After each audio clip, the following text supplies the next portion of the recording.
अस्सलामु अलैकुम वरहमतुल्लाहि वबरकातुहू। ये गुजरात सियासत का मिथ बस्टर प्रोग्राम है जिसमें हम मुख्तलिफ टॉपिक्स पर इस्लाम से जुड़े हुए मिथ्स को बस्ट करते हैं। हिस्ट्री के टॉपिक से जुड़ा हुआ हमारा आज का सवाल है, हिंदुस्तान को मुसलमानों को पार्टीशन का जिम्मेदार माना जाता है और इल्ज़ाम लगता है कि उन्होंने आज़ादी की लड़ाई में कोई हिस्सा नहीं लिया। इसका जवाब कुछ इस तरह से है। नंबर 1, पार्टीशन का इल्ज़ाम। कई इतिहासकारों ने साबित करने की कोशिश की है कि हिंदुस्तान के मुसलमान लीडर्स ने हमेशा पार्टीशन का ही सबक सिखाया है। 1857 का बगावत से लेकर 1947 की आज़ादी तक, और मुसलमानों की आज़ादी से दुश्मन तभी से है और मजहब एक सच्चे मुसलमान को हिंदुस्तान को अपना वतन मानने की इजाज़त नहीं देता। और ये भी प्रोपेगेंडा है कि यही सोच 1947 में हिंदुस्तान के पार्टीशन की वजह बना। इस प्रोपेगेंडा के नतीजे में मुसलमानों के खिलाफ नफरत की एक प्रॉपर मुहिम चलाई गई। नंबर 2, अंग्रेजी निज़ाम। अंग्रेजों से आज़ादी हासिल करने के बाद ये उम्मीद थी कि उनकी फ़िरका परस्ती की सियासत और दो कौम के बीच में नफरत के बीज बोने की सलाहियत को अलविदा कह दिया जाएगा, लेकिन ऐसा नहीं हुआ। नंबर 3, कोई हकीकत पसंदी और सेकुलर तहरीक नगारी नहीं, पर उम्मीद के खिलाफ हिंदुस्तान के मुसलमान के आज़ादी में निभाए हुए किरदार को किसी भी प्रेस या किताबों में मुनासिब कवरेज नहीं दिया गया है। मुसलमानों की शराकत को आज बहुत ही कम जाना जाता है। आइए इस पर एक सरसरी निगाह डालते हैं। शाहजहानपुर के मोहम्मद अशफाकुल्लाह खान ने काकोरी में इंतजामियों को माजूर करने के लिए ब्रिटिश खजाने को साजिश से लूट लिया। जब उनसे उनकी आखिरी ख्वाहिश पूछी गई तो यही कहा, कोई ख्वाहिश नहीं, बस मेरे वतन की मिट्टी मेरे कफन में डाल दे। खान अब्दुल गफ्फार खान बेहतरीन वतन परस्त, जिन्होंने 95 साल की जिंदगी में 45 साल जेल में गुजारे इसी वतन की आज़ादी की खातिर। भोपाल के बरकतुल्लाह खान गदर पार्टी के बानी, जिन्होंने ब्रिटिश हुकूमत के खिलाफ मुहिम बनाई और जर्मनी में 1927 में बिना पैसे के हालत में इंतकाल हुआ। सैयद रहमत शाह, जो गदर पार्टी के इनकलाबी थे और फ्रांस में उनको नाकामयाब गदर बगावत के लिए 1915 में फांसी दी गई। फैजाबाद के अली अहमद सिद्दीकी ने मलाया और बर्मा में जहांपुर के सैयद मुश्तबा हुसैनी के साथ मिलकर हिंदुस्तानी बगावत की और उन्हें 1917 में फांसी दी। उमर सुबहानी, जो बॉम्बे के बड़े कारोबारी और अरबपति थे, उन्होंने गांधी जी को कांग्रेस के खर्चे के लिए खाली चेक दिया और आज़ादी के लिए अपनी जिंदगी कुर्बान की। मोहम्मद बशीर, खुदा बख्श, ए ज़करिया, ज़फ़र हसन, अल्लाह नवाज, अब्दुल अजीज और कई ऐसे ही हजारों लाखों इनकलाबियों की कोई गिनती नहीं है। कैसर तारीख में जिक्र है कि सिर्फ दिल्ली में ही 1857-58 के दौर में 27,000 मुसलमानों को फांसी हुई। इसके अलावा कत्ले आम जो हुए उनकी भी कोई गिनती नहीं है। साथ ही साथ मुसलमानों की खवातीन की शिरकत का भी जिक्र होना जरूरी है।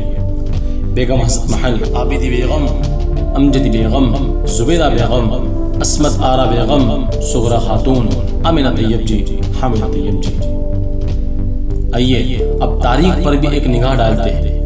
पलासी की जंग, ये जंग जो 18वीं सदी में हुई, हिंदुस्तानियों की अंग्रेजों के खिलाफ बगावत में शिरकत और किरदार की बेहतरीन मिसाल है। जून 23, 1757 में वो नवाब सिराजुद्दौला थे जिन्होंने हिंदुस्तान के हुक्मरानों को अंग्रेजों के खिलाफ आगाह किया।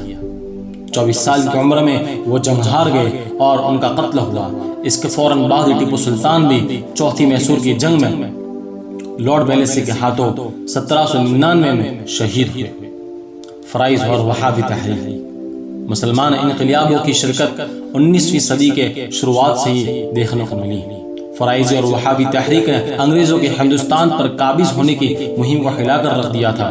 सैयद अहमद बरेलवी की वहाबी तहरीक सबसे बेहतरीन थी।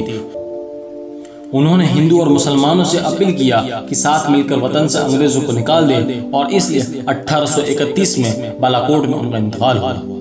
1857 की बगावत, इस बगावत में 1857-58 में दिल्ली में अकेले ही 27,000 मुसलमानों को फांसी हुई। इसी बगावत में अशगरी बेगम ने अंग्रेजों के खिलाफ जंग की और हारने पर उनको जिंदा जला दिया गया। ये अंदाज लगाया जाता है कि तकरीबन 225 मुसलमान औरतों ने इस बगावत में अपनी जान दी। काकोरी की लूट, ऐसे ही शाहजहांपुर के अशफाकुल्ला खान के शिरकत के बारे में भी कम ही सुना जाता है, जिन्होंने ब्रिटिश खजाने को साजिश करके लूटा था ताकि ब्रिटिश इंतजामिया माजूर हो जाए। और जब उनकी आखिरी ख्वाहिश पूछी गई तो यही कहा था कि कोई ख्वाहिश नहीं, बस वतन की मिट्टी कफन पर डाल देना। गदर पार्टी। Indian national Congress. 35 साल की उम्र में मौलाना अबुल कलाम आजाद इंडियन नेशनल कांग्रेस के सदर बने। हिंदू मुस्लिम एकता, सेक्युलरिज्म और समाजी एकता की मिसाल बने।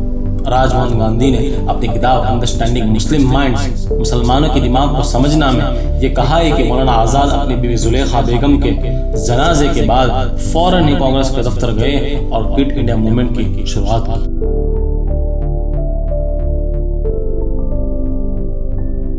कंपैरेटिव रिलीजन के टॉपिक से जुड़ा हुआ हमारा आज का सवाल है, इस्लाम धर्म के विषय में अन्य धर्म के प्रसिद्ध विद्वान व्यक्तियों के विचार।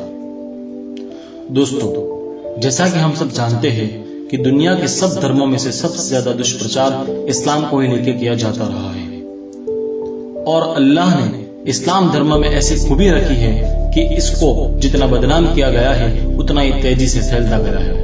यहाँ तक कि अज्ञानता के कारण जिन लोगों ने इसका दुष्प्रचार किया, उन लोगों ने भी जब सही प्रकार से इस्लाम का अध्ययन किया तो वो भी इसकी प्रशंसा किए बिना न रह सके। आइए इस्लाम धर्म के प्रति कुछ प्रसिद्ध व्यक्तियों के विचार जानते हैं। महात्मा गांधी, जगतमहर्षि पुरुष 2। इस्लाम अपने अत्यंत विस्तार काल में भी अनुदार नहीं था, बल्कि सारा संसार उसकी प्रशंसा कर रहा था। उस समय जबकि पश्चिमी दुनिया अंधकार में थी, पूर्व क्षितिज में एक उज्जवल सितारा चमका, जिससे विकल संसार को प्रकाश और शांति प्राप्त हुई। इस्लाम झूठा मजहब नहीं है, हिंदुओं को भी इसका उसी तरह अध्ययन करना चाहिए जिस तरह मैंने किया है। फिर वे भी मेरे ही समान इससे प्रेम करने लगेंगे। मुझसे किसी ने कहा था कि दक्षिणी अफ्रीका में जो यूरोपियन आबाद है वे इस्लाम के प्रचार से कांप रहे हैं, उसी इस्लाम से जिसने मोरक्को में रोशनी फैलाई और संसार वासियों को भाई भाई बन जाने का सुख संवाद सुनाया। ऐसा हो सकता है? वे डरते होंगे तो इस बात की अगर अफ्रीका के आदिवासियों ने इस्लाम कबूल कर लिया तो वे गौरव से बराबर का अधिकार मांगने लगेंगे। आप उनको डरने दीजिए।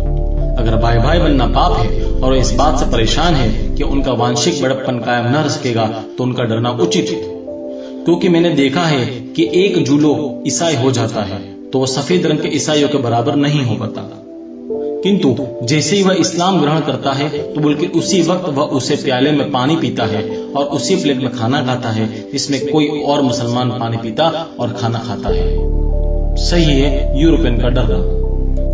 प्रमुख राष्ट्रीय नेता बाबू मुखर्जी प्रसाद, BALLB, जगतमहर्षि पुरुष 62 से 68। आप लोगों को यह मालूम हो या न हो, लेकिन सत्य यह है इस्लाम और मोहम्मद साहब के बारे में मेरे विचार उन्हें अच्छे नहीं थे, जैसा कि आप आज पाते हैं। मेरा दिल उनकी ओर से देश भरा हुआ था और मुझे मोहम्मद साहब में और उनके इस्लाम में कोई अनोखापन नहीं दिखाई देता था। लेकिन जब असहयोग आंदोलन में जेल गया और वहां आपके जीवन का अध्ययन किया तो मेरी आंखें खुल गई। इस्लाम की शिक्षाएं अनगिनत है, किंतु इनमें विशेष रूप से जो मुझे अत्यंत प्रिय है और वो आदमी के लिए लाभकारी और व्यवहार करने योग्य है, बयान करता हूँ। मैं सबसे पहले समता को लेता हूँ। स्वामी हो या दास, धनी हो या निर्धन, गोरा हो या काला, इस्लाम ने हर मुसलमान को बराबर का पद दिया है। इस्लाम में शिक्षा के पारिवारिक ऊंच नीच के लिए कोई जगह नहीं है, बल्कि नाम और प्रतिष्ठा की कसौटी कर्म और केवल कर्म है। विरासत और ज़कात को ले लीजिए। मेरी राय में इस विषय में जो आदेश मिलते हैं उनसे साफ प्रकट होता है कि इस्लाम पूंजीवाद का विरोधी है और धन विभाजन का समर्थक है। ज़कात को इस्लामी शिक्षा में जो प्रधानता प्राप्त है वह दूसरे धर्मों में मौजूद नहीं।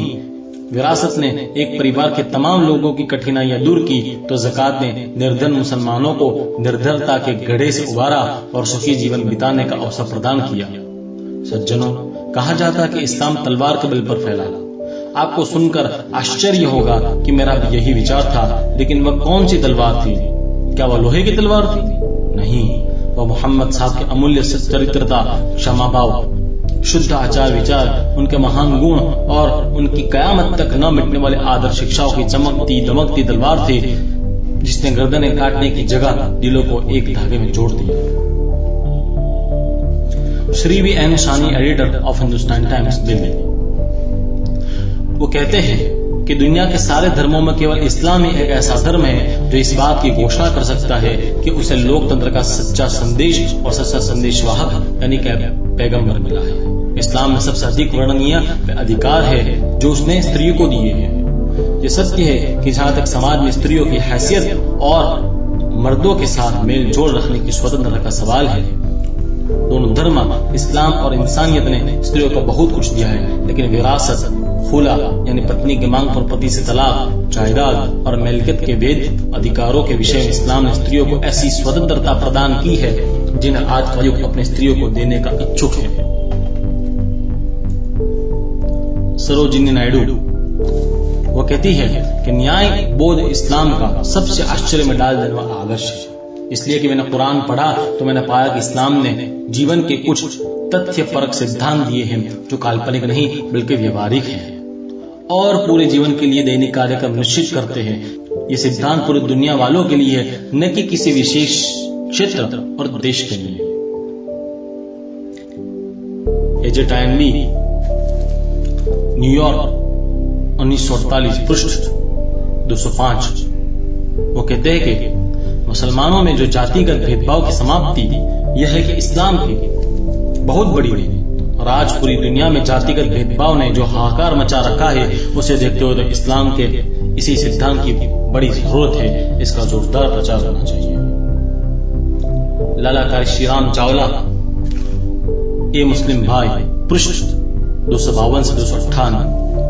वो कहते हैं क्या यह इस्लाम का चमत्कार नहीं है कि अरब के जाहिल, लड़ाके, झगड़ालू, अंधविश्वासी, जुआरी, शराबी, डाकू, व्यभिचारी, वचन भंग करने वाले, कन्याओं का वध करने वाले, सौतेली माओ से विवाह करने वाले, सीधे साधे यात्रियों और मेहमानों का आदर सत्कार करने वाले, मेहनती, ईमानदार, सहायक, वचन का पालन करने वाले, समतावादी और खुदा के भक्त हो गए। राजा राधा प्रसाद सिंह, जगत महर्षि, पृष्ठ 30 और 31।